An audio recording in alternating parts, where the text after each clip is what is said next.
बहुत पुरानी बात है। राजपुर गांव में एक बहुत बड़ा तालाब था। उस तालाब के किनारे ही एक बरगद का पेड़ था। गांव की सभी स्त्रियां त्योहारों पर खूब सज धज कर उस पेड़ की पूजा करती थीं। गांव में ये मान्यता थी कि बरगद बाबा सभी की मनोकामना पूरी करते हैं। पूजा में पूरी, गुलगुले, हलवा और खीर चढ़ाया करती थीं। उसी पेड़ से कुछ ही दूरी पर एक बांस का झुरमुट था, जिसमें एक सिरकटा भूत रहता था। वो सन्नाटा होते ही बांस के झुरमुट से निकलकर आने जाने वाले लोगों को बहुत परेशान करता था।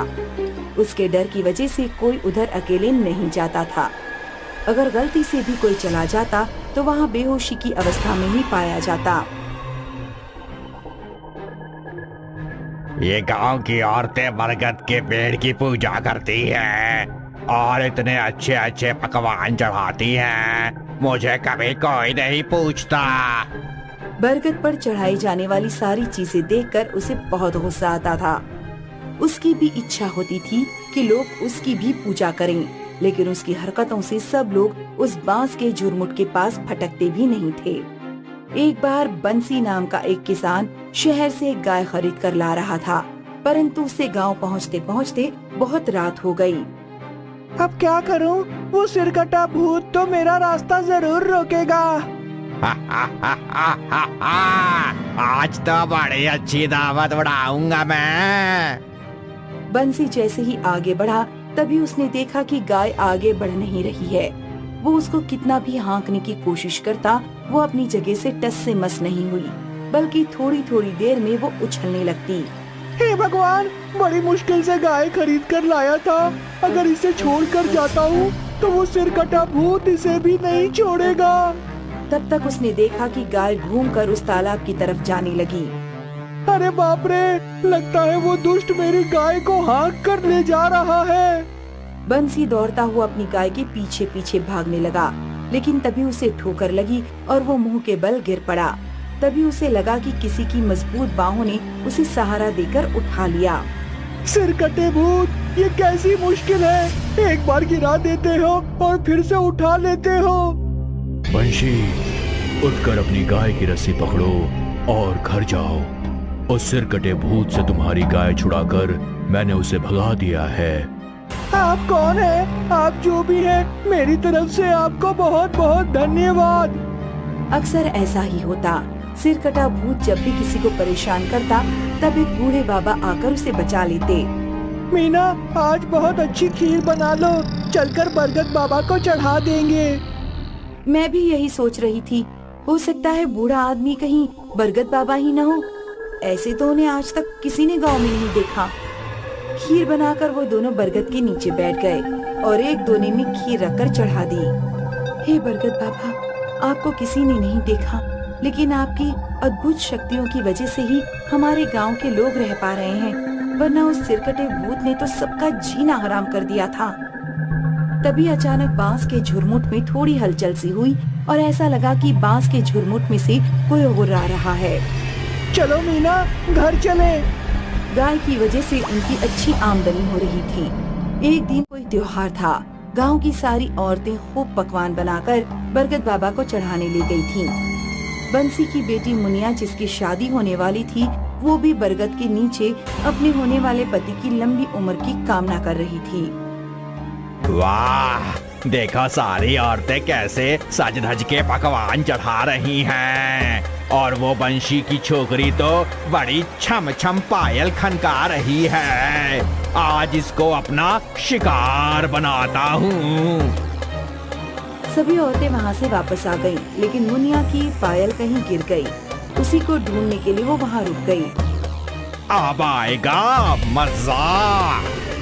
वो उसके पास गया। तुम्हारी पायल खो गई है क्या?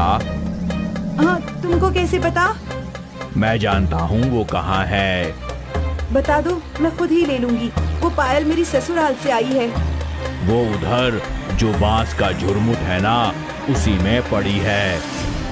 मुनिया को तो वो पायल किसी कीमत पर चाहिए थी, तो बिना कुछ सोचे समझे बांस के झुरमुट के पास दौड़ गई। ये दुष्ट सिरकटा भूत आज इसको खत्म कर देगा। मुझे इसको बचाना ही होगा। ए लड़की, उधर कहाँ जा रही है? जा, अपने घर जा। तेरी पायल बरगद के नीचे ही पड़ी है।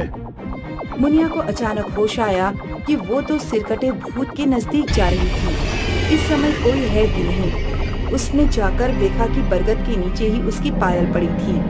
पायल उठाकर वो सरपट भागी और घर जाते ही बेहोश हो गई। ये तुमने ठीक नहीं किया बरगद वाले भूत। आया हुआ शिकार तुमने भगा दिया। क्या कर लेगा तू मेरा? हिम्मत है तो सामने आ। तभी सिरकटा भूत नीचे आया। उसने बूढ़े के ऊपर हमला कर दिया, लेकिन बूढ़े ने उसके पैरों पर ऐसी लंगड़ी मारी कि वो गिर गया। इसके बाद उसके सीने पर चढ़ गए। तू अपने कर्मों को सुधारने की बजाय एक से बढ़कर एक पाप किए जा रहा है। आज तेरा अंतिम समय है। बहुत दिनों से मैं तुझे बर्दाश्त कर रहा था। वो मासूम बच्ची अपनी शादी के लिए कितनी खुश थी और तू उसी को अपना शिकार बनाने चला था। तेरी वजह से इधर से कोई अकेला फटकता तक नहीं है। तू अपनी सीख अपने पास ही रख। मैं तेरी ऐसी की तैसी कर दूंगा। दोनों में जबरदस्त उठापटक हुई। बूढ़े बाबा तो किसी पहलवान की तरह उससे भिड़ गए थे। अंत में सिरकटा भूत परास्त होकर जमीन पर ही गिर पड़ा। बरगद बाबा ने उसका सिर, जो सिर्फ उसकी गर्दन से थोड़ा सा ही जुड़ा हुआ था, बड़ी ताकत से उखाड़ दिया। खून का फव्वारा निकलने लगा। बरगद बाबा ने उसके सिर को पत्ते इकट्ठा करके जला दिया। उसका शरीर तड़प तड़प कर शिथिल हो गया। अरे हरिहर भैया, ये देखो, यहाँ किसी का धड़ पड़ा है। लगता है इसका सिर काटकर किसी ने जला दिया है। अब तुम सब निश्चिंत होकर जब चाहो तब यहाँ आ सकते हो।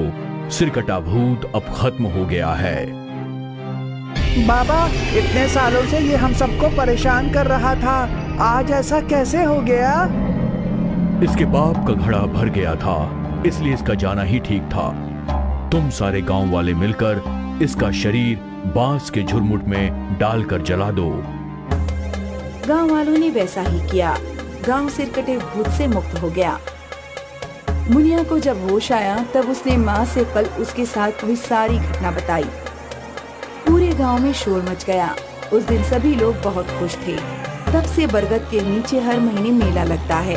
अब लोग बेखौफ होकर वहाँ आते जाते हैं।